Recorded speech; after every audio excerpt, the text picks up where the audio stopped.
In 2006, a campaign of murder was carried out on the streets of Suffolk. Something was happening, every 24 hours. The discovery of 5 bodies in 10 days would leave the community stunned and authorities overwhelmed. This was a story which was completely unprecedented. As the clock ticked, the body count rose. Made me wonder, how many more are they going to find?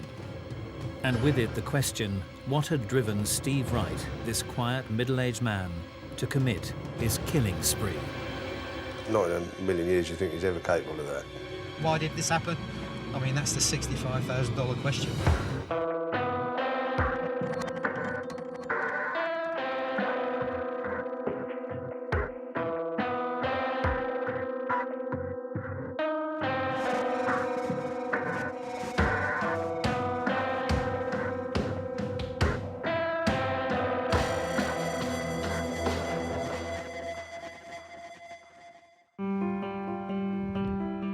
Sunday, the 10th of December 2006. The tranquil market town of Ipswich was gearing up for the holiday season.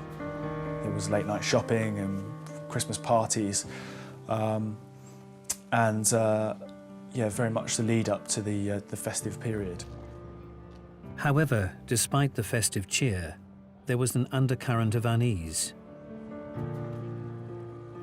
In early November, 2 girls had been reported missing from the streets of the red light district. By the 8th of December, both their bodies had been found dumped in a nearby brook. The disturbing discoveries separated by just 6 days. Senior Investigating Officer Roy Lambert would receive a phone call that would thrust him to the centre of the newly unfolding drama. Sunday the 10th of December, I was at home. About 4 o'clock when I got a phone call from Stuart Gold. He said, we've got a bit of a problem. So I said, well, what's happened now? And he said, we've had another body has been found of a young woman. On arriving at the location on the edge of the nearby village of Nacton, he would encounter a haunting scene. I remember when I arrived, it was about just after 4 o'clock. It was then dark. It was really, really windy, and the rain was absolutely lashing it down. Although the scene of this sinister crime gave no immediate clues to the identity of the killer, that of the victim was soon established. Quite early on, we could see from the scene there were some tattoos which gave us an indication who this person may be. It wasn't a formal identification this early on the Sunday evening, but we sent some family liaison officers to the mother of this young woman who turned out to be Anna Lee Alderton. When I looked at the video, which had been taken by the crime scene investigator, of what the position and how the body was, I was actually shocked to see the image of Anna Lee lying naked and posed in the middle of these woods.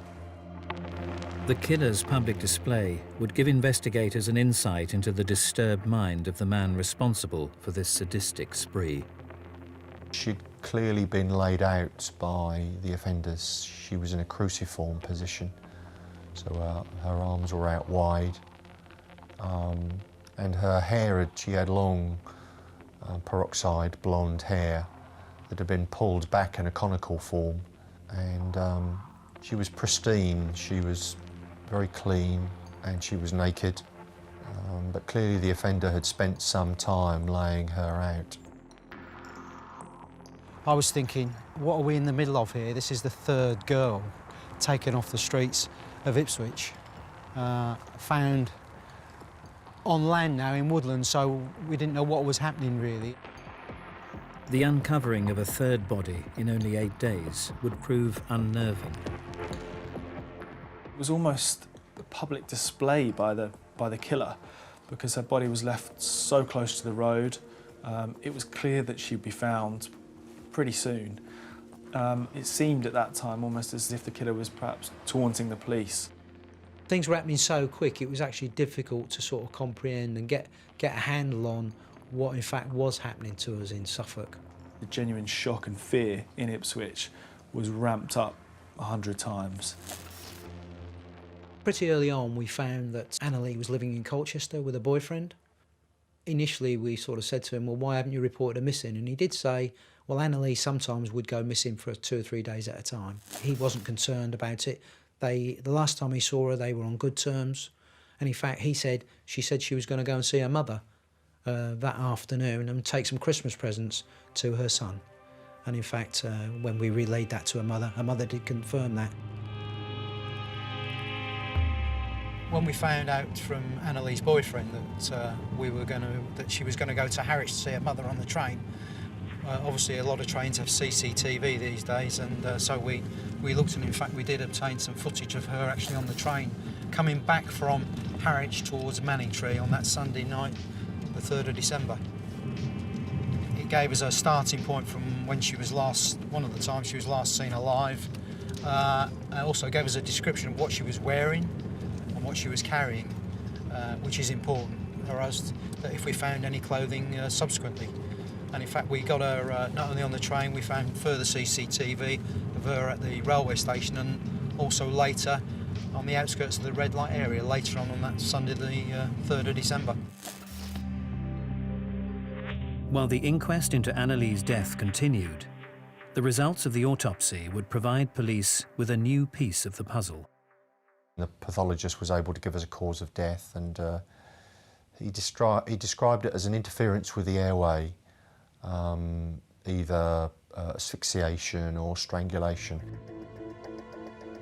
News of the discovery of Annalee's body would travel fast.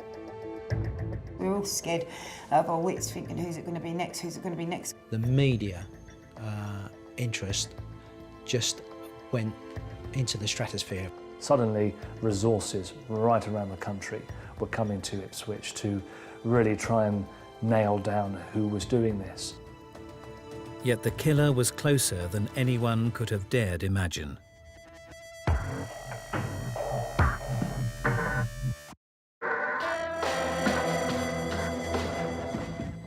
In 2006, Ipswich would be struck by a killing spree.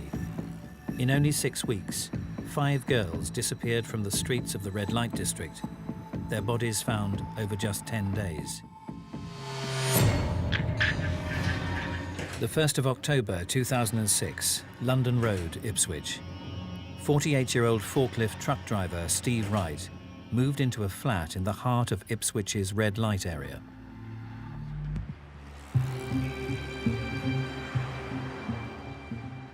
Wright's younger brother Keith recalls a quiet life in their early years. I suppose my earliest memory that I can sort of really remember is he used to sort of walk us all to school and stuff. I was probably only about 5 or 6, I think. And Steve must be, what was he, about 14, I think. Well, that's always good. I mean, we was always quite close as a family that way. He obviously had arguments where between stepmum and stepchildren or whatever. Steve Wright's natural mother had left the family home in 1965. I think his parents divorced when he was quite young, and he didn't see his mother particularly. He was brought up by his father, Conrad, who was in the services. His father would have lived by strict rules, and he would have expected his son to do so. So if he ever stepped out of line, then he would have been very quickly and strongly put back into line. And so I think Steve's childhood was spent moving around in different parts of the country as his dad was dispatched to different parts of the UK to work. What he did become quite adept at was putting on a persona, an easygoing, affable, almost everyman persona, so that people could get along with him easily. That may not have necessarily been the real Steve Wright. So his early years were ones where he clearly learned to talk the talk, and those were skills that he used to lethal effect later on. The exceptional story began in earnest on the 1st of November. 19-year-old Tanya Nicol had disappeared without trace. Tanya was first reported missing, I think it was the 1st of November 2006, when she was reported missing by her mum. She caught the bus into town at just after 11 p.m. I think it was a Monday evening, clearly with the intention of operating as a street prostitute. Roy Lambert would be called upon to review the facts of the case. Tanya would stand down here on this corner of this junction, and cars would come round and they would stop and speak to the girls, and they would discuss services. The girls would get in the car and off they would go to do whatever they were going to do. But this was very uncharacteristic, and Tanya's mum subsequently reported her as missing. With detectives puzzled by the disappearance, concerns would grow for Tanya's safety. And the alarm bells began to ring at that early stage, and Tanya literally disappeared off the face of the earth. Just 2 weeks later, on November the 15th, concerns were raised for the safety of a second missing girl, 25-year-old Gemma Adams. She too had been last seen in the area surrounding London Road. Initially, it was only one girl gone missing, so there's nothing to really, as a force, to get too concerned about. It was when the second one was reported missing, the 14th or 15th of November, we thought, this is a bit unusual. Gemma Adams was reported as missing to us during the early hours of that morning. Her boyfriend had taken her down into the red light area to do some work, and he was anticipating seeing her after a period of time. And I think what happened was that she didn't come back. You know, the sort of girls who would just go away and not come back for days, and it's like, oh, they've just gone on a bender, they're doing whatever. But you knew the girls who were sensible, had their partners or whatever, they wouldn't just, that's not their normal routine to do that. Friends of Gemma were becoming worried for her safety.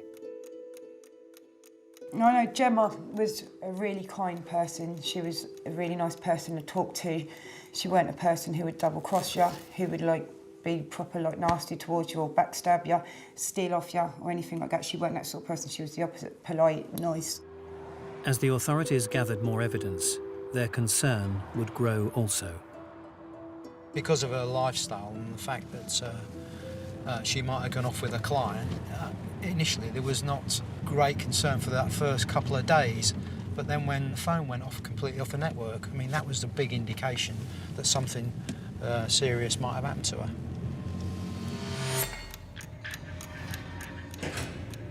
The 2nd of December 2006, 11:40 a.m, Hintlesham. The developing story would open a haunting new chapter.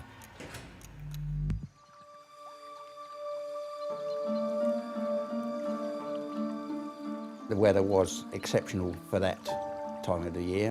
Everywhere was in flood.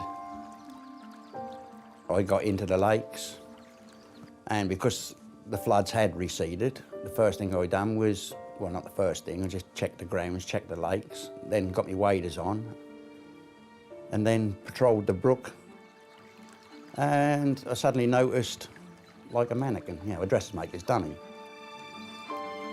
Upon closer inspection, Trevor would find himself horrified at the true nature of his discovery. It was not until I'd got into the brook and got up right beside her and just moved the hair a little bit, moved the debris away from her hair.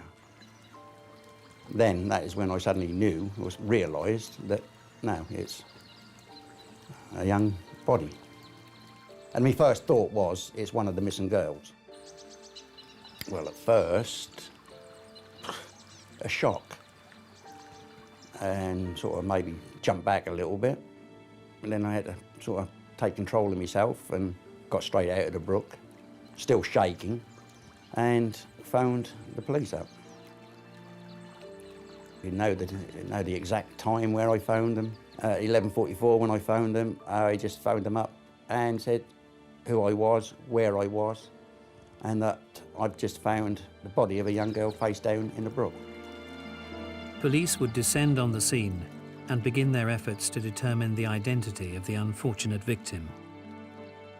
When the report first came in, because of the body had been in the water that long, we didn't initially know who this was. Not until we'd taken the body out of the water and got them back to the hospital and started to conduct our examinations did we identify who it was. The body was that of Gemma Adams, who had last been seen some 2 weeks earlier on the 15th of November. Friends had long suspected the worst. Gemma, when she first went, that's when I first knew that it'd been a murder, because she'd have never just gone off. That weren't her style. She wouldn't have just left, and her boyfriend followed her about every night. So if you saw her boyfriend, you knew she was out, because he'd be a couple of steps behind her, and for her not to come back, no way, that wouldn't happen. I'll never forget it. I shall never forget that day. I shall never forget the timings of that day.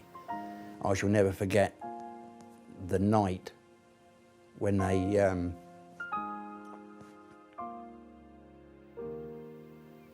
it's something that's never going to go away. With detectives now on the trail of a killer, they began looking closely at the emerging pattern. People say if you find out about the victim, you might find out how they've died. The clues and list of likely suspects, however, were few and far between. When you get into this area of the sex industry dealing with men who travel from a long way away, there's also some really interesting individuals. They were starting to look at clients, friends, and victimology of Gemma to find out how she lived, who she associated with. There was no indications at this stage of who was responsible for her death.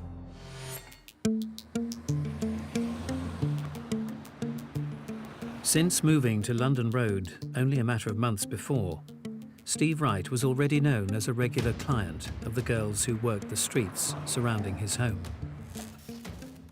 His history of indulging in the world of the sex industry was long established.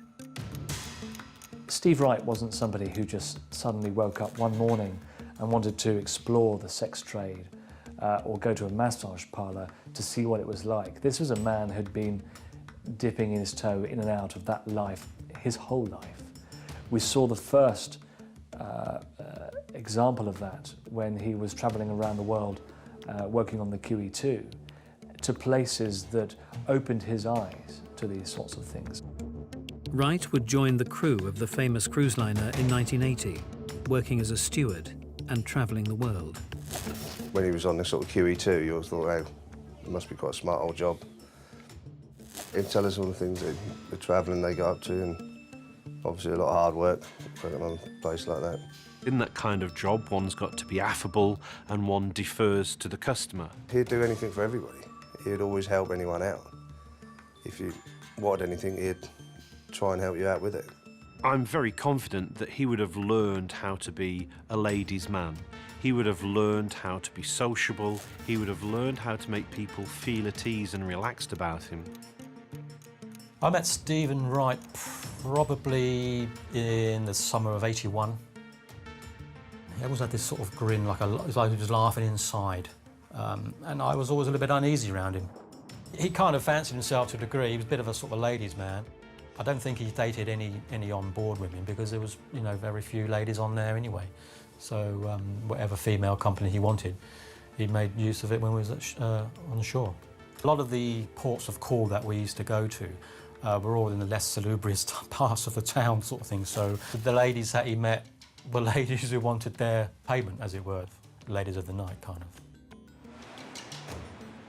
The strains of a life at sea would eventually take their toll on Wright. Having divorced his wife, he would return to England in 1987. Some 19 years later, as the news of the grim discovery of Gemma Adams' body broke, the story began to gather momentum.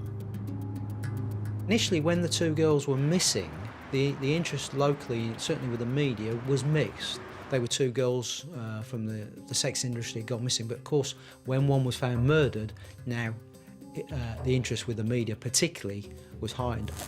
Local crime reporter Josh Warwick would be assigned to cover the case.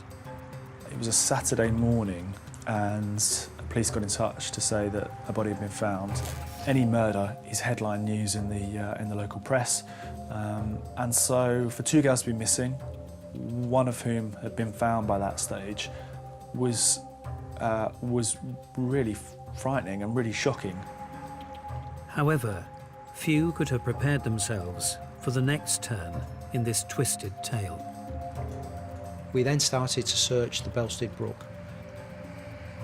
We used a police dive team to do this, and on the 8th of December, the police dive team had worked their way from Hindlesham towards Copdock, which is downstream towards the River Orwell, and they unfortunately came across the body of another white naked female, and this later turned out to be Tanya. Tanya had been missing for nearly 6 weeks. The discovery of her body leading detectives to believe that they were now looking for one man on a killing spree. So we now quickly move from what was 2 missing vulnerable young women to a double murder inquiry. I heard about it as soon as she'd been found, because the police had their incident vans and the rest of it at our place at the fisheries. And when I got down the next morning, they'd all disappeared. And that's when I found out that they'd found Tanya a few miles downstream. Just 6 days on from the discovery of Gemma Adams, the revelation of a second body being found would make waves across the country. Got a phone call from the news desk. My news editor said, look, this doesn't look good. Don't pack for a night. I would pack for the best part of a week. We don't know where this is going. So I arrived up in Copdock to the scene of where this second body had been found, Tanya Nicol. It was pouring with rain. Through the sort of windshield of the car, you could see in the distance the police car lights, the blues and twos, were flashing. The road was blocked off, and suddenly what had once felt like perhaps a very short trip for an isolated, very tragic death of a young woman now took on a slightly more sinister angle.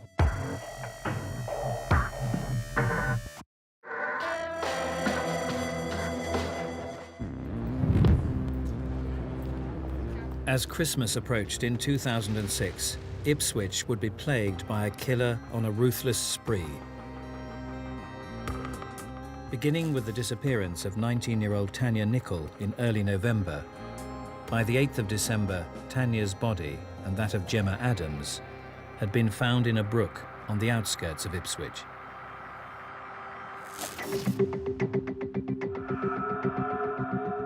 While the town came to terms with the grave situation, an ominous atmosphere began to envelop the area. A little bit of unease started to creep in, like not wanting to walk out on your own of a night time once it got dark, and making sure your children were okay and escorting them everywhere. It was a culture of fear in many respects. There were more police on the streets, handing out rape alarms to women. Friends of the street girls noticed the increased police presence was not welcomed. To be honest, a lot of the girls was pissed off about it because you couldn't get the money. So with the police being there, they couldn't go and get what they needed to get anyway. So yeah, you felt a bit safe, but at the same time, they're all shouting at them because they want them to go away, because they want, do you know what I mean? They want people to be driving around. So because otherwise you're going out there for nothing, really. Then on the 10th of December, just 2 days on from finding the body of Tanya Nicol, a third horrifying discovery was made. When I got a call from the force control room to say that a motorist had driven through the street at Nacton, and this motorist reported finding what appeared to be the naked body of a female. My mind was racing when I got this call, because you're immediately thinking, who is it? And as we now know, that was the body of Annalie Alderton. Found laid out and posed in a cruciform position, the disturbing ritual demonstrated that the killer was becoming ever bolder. Unlike Tanya and Gemma before her, 24-year-old Annalie had not been reported missing, making the revelation of her untimely end all the more shocking. I got a phone call from the news desk, and they said something along the lines of, you're not going to believe it, but the police have just announced that they've found the body of a third woman. Suddenly, attention raised several notches. Are we now talking about a serial killer? Are we talking about somebody picking off young women right from under the police's noses? Living in the heart of the area from where the girls were disappearing, Steve Wright had a history of violent behaviour towards women. He had a track record for being brutal, for being violent, against his 2 previous wives. We've got an individual who would batter his partners, and we know that that's usually a hallmark symptom of men who feel inadequate, who feel they can't cope, who feel they're not in control of the relationship, and they don't feel terribly manly, that they lack something in their machismo. Steve Wright was all about trying to be something he wasn't, trying to live out or find excitement in his life, and it was pretty tough. It's tough for a lot of people to find excitement. He found it in prostitution. He also found it in gambling. It meant that he built up debts. By the year 2000, Steve Wright's life was in steady decline. With drinking and gambling taking their toll, Wright had accrued £40,000 of debt, yet he continued his habit of paying for sex. Graduating from the massage parlours he would formerly frequent, Wright began to take his fantasies out into the open. Money gets tight, you have responsibilities, bills to pay. Suddenly, it makes more sense to be out on the streets where you can turn a trick for 20 quid, rather than 50, 60, 70 pounds in a massage parlour. And so that's how we find eventually Steve Wright coming out onto the streets rather than doing what he did to get his kicks behind closed doors. Later that same year, Wright would hit the bottom of his spiralling depression. Like, he tried to top himself at one time, just for everything that got to him. And then he sort of came back, like they have done when they ever get in trouble, and normally come back home to see your dad and that, and he came back here. Dad sort of set him up. This was a man either crying out, hoping he'd get caught, or being an attention seeker on the one hand, or this was a man who genuinely felt that his life was that tragic that he just needed to be here no longer. After working in a succession of small-time jobs, Wright eventually took employment at the Felixstowe docks. When he come back here, he just went more and more silent about things, and he wouldn't sort of chat about nothing, really. He went more into himself and quiet and non-confrontational to anybody. Dad set him up at his, then he got the job down on the docks. Everything was going well, and we sort of, well, that's him sort of settled for now. He was now involved in another long-term-ish relationship. And she has a normal job where the evenings are spent together. But then there's a change in job. Suddenly, his partner is now working night shifts. So Steve Wright finds himself sitting in London Road in the middle of the red light district with an opportunity to fulfill his fantasies. While Wright struggled with his personal life, the pace of the unfolding story playing out on the streets of Suffolk continued to accelerate. By this stage, 3 women had been found in the space of little over a week. That speed at which things were developing just meant there was shock upon shock upon shock. The 12th of December 2006, Levington. 6 weeks on from the disappearance of Tanya Nicol, the first girl to go missing. Just 24 hours after uncovering the body of 3rd victim, Annalie Alderton, detectives would be struck by a sickening double discovery. I became aware that another sex worker called Paula Clennell had been reported missing by her boyfriend. He was concerned because he'd naturally heard what's on the radio and seen what was on the television. And then what happened again? There was another sex worker reported missing, Annette Nichols was reported missing by her mother.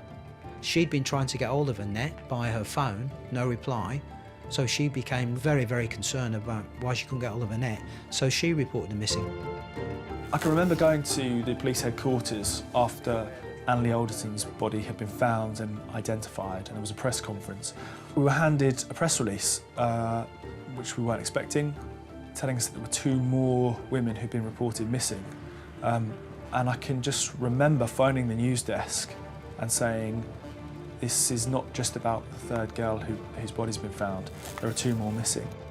What is going on here? What are we involved with? This is like a whirlwind of all these incidents keep happening. I mean, something was happening sort of, you know, every 24 hours. Close friend Sarah Grimwood had been one of the last people to see Paula before she disappeared. Me, another friend and Paula, and at the time my boyfriend, we were all in the house together. I thought she was staying in, I didn't think she was going to go out, and then I said to her, are you going to stay in tonight now?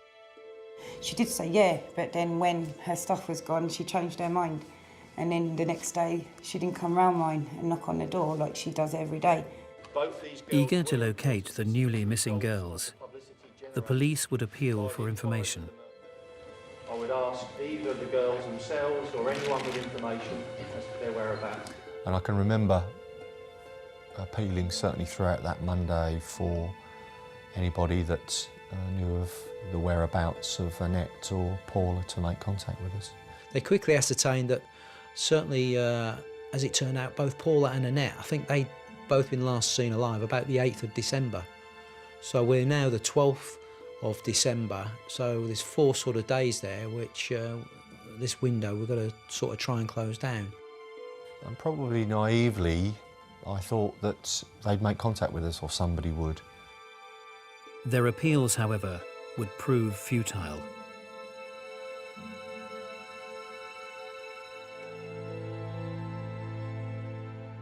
The 12th of December, a member of the public is walking along the old A14 at Levington, which isn't far from Nacton, and he sees in the foliage about 7 or 8 yards in from the road what he believes is the body of a white naked female. We've got a force helicopter, and in major crimes like this it's good practice. They asked the helicopter to have a fly over the scene and have a look around, so the helicopter was put up. We're quickly able to see a video downlink on screen, and I can remember seeing the crumpled body of a naked female, and as it turned out, that was the body of Paula Clennon. The helicopter goes up and sees where the member of the public is and sees that first body, and then they then start to slowly work their way out from there. And what happened then is unbelievable. I will need you at some point to go, all right? And I can remember turning away from the screen and speaking to the inspector, and then turning back to the screen, and a second image caught my eye. And I could see that it was the image of a naked female, but it was in a different form to that of Paula. And this female was in a cruciform position, much like Anneli had been found.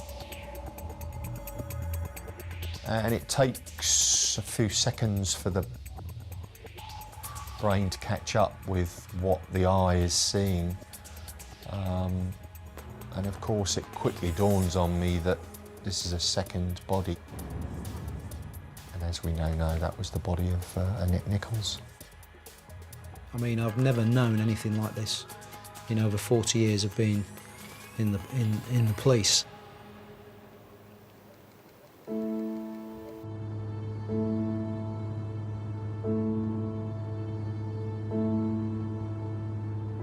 So Paula was in fact the first one to be found on the 12th, on Tuesday the 12th. And this was the one that the member of the public found. And Paula was found just 7 or 8 yards in. I didn't cry at first because I didn't believe it. Do you know what I mean? You don't believe it at first because you're so scared yourself. You don't want to believe it. Do you know what I mean? Because that's a big thing. That's a big part of my life, which that's really hard, really. Do you know what I mean? to think about.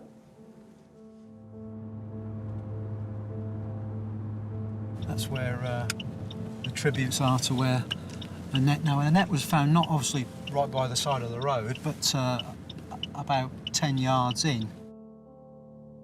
Detectives were faced with the reality of chasing down an increasingly reckless killer, one believed to be responsible for the murder of 5 young women. It was almost seemed audacious, you know. It was almost the killer mocking the police in a way and saying, I can get away with this right under your noses. Were the offender or offenders, were they enjoying this, or were they being panicked into some sort of activity? Was it all coming to a crescendo? Whoever this was, he was losing control. Pressure on the police was enormous. We just didn't know what was going to happen next. With the stakes of this savage spree escalating ever higher, the killer's deadly designs would be undone by his previous sins. The only way they were able to track him down was through DNA evidence of a crime that he committed, you know, dozens of years prior.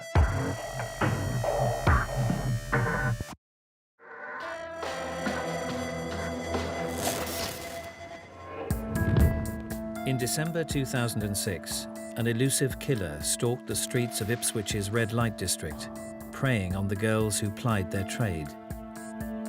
Disappearing over 4 weeks, the bodies of 5 vulnerable young women had been found in only 10 days. With detectives under increasing pressure to close their net around this violent predator, DNA evidence would prove the key that would crack the murderous code. We'd managed to obtain some DNA from the Annalee scene, and when the forensic scientists had processed this through and looked on the National DNA database, this same DNA profile came up as being Stephen Wright. He'd been dealt with for theft whilst employed as a barman at a hotel in Felixstowe in 2001, I think it was. So here we are 5 years later, and all the indications are that he's a serial murderer. That DNA sample was his big downfall. Had he never taken that money, had he never got into debt, then the police quite possibly would never, ever have found him. With Steve Wright now firmly in the police's sights, they would move to get their man. With regard to the arrest of Steve Wright, he was arrested in the early hours of the 19th of December. It was about 5 a.m. He was arrested at his home address. He was up. He was getting prepared to go to work. So he was arrested and taken into custody. It was interesting, his reaction. He didn't say much at all. Was quite shocked, and in fact he needed to be given some time to recover. The prime suspect would maintain a steadfast silence in the face of questioning. He certainly never said, you've got it all wrong, I'm innocent. He didn't hardly say anything at all. He was taken to a police station in Suffolk. He was interviewed with a solicitor by trained officers, but he made no comment all the way through. We've got the last girl to go missing with your DNA and the one before with your DNA. Both on their naked bodies. How can that be? No comment. Here was a guy who'd been arrested on suspicion of 5 murders, who was refusing to comment, which didn't fit with the kind of profile of an innocent man wrongly arrested. As news spread of the arrest, Steve Wright's family would be astounded by the accusations. Well, it was a total shock, to be quite honest. I mean, I was at work the night before, we were all talking about it, and to wake up sort of that morning to find out that your brother had been sort of arrested. I suppose unbelievable is the only word you can think that.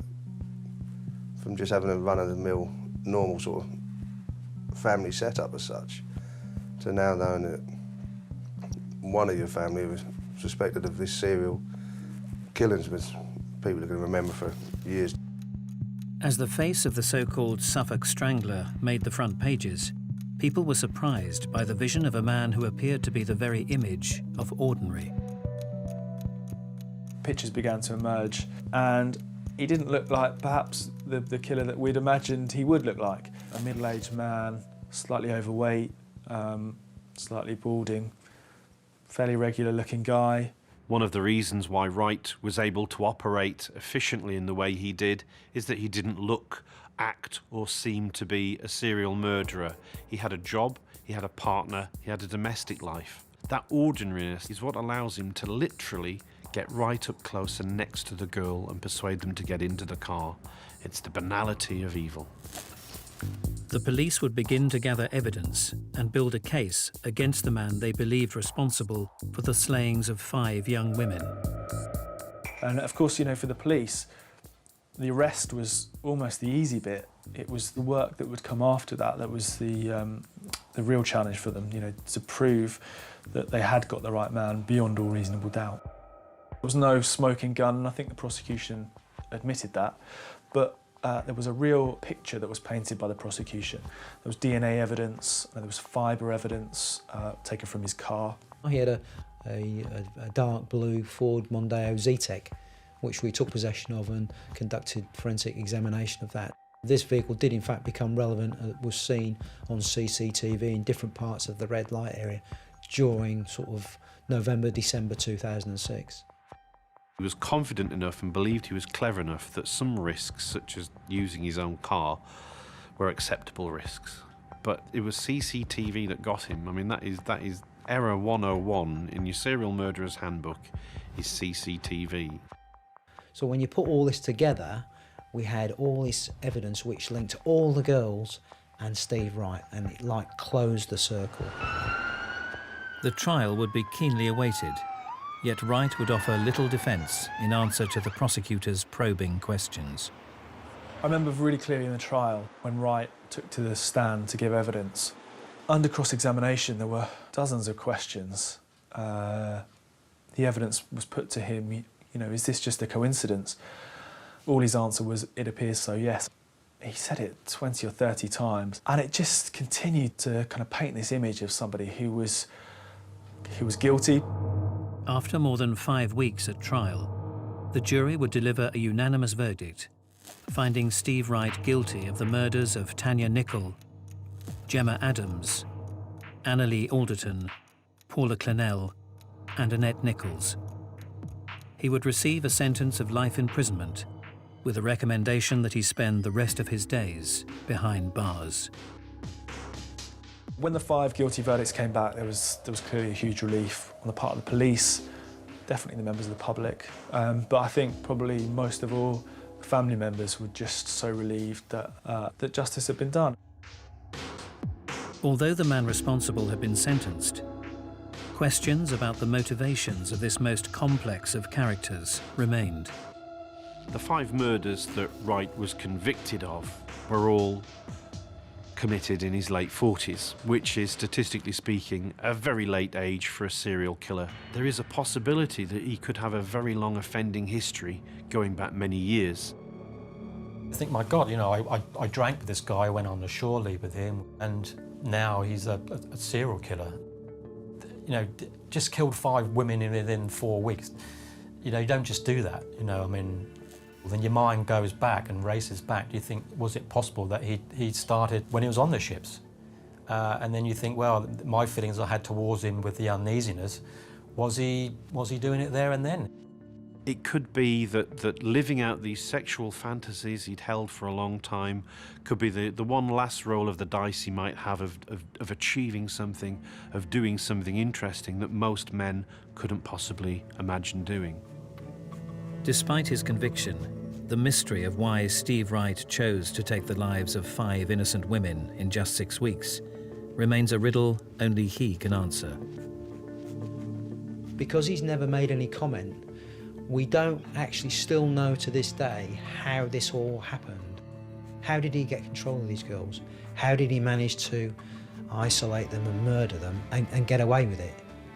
Until he decides to tell his side of the story and tell us what happened, I don't think we're ever going to know.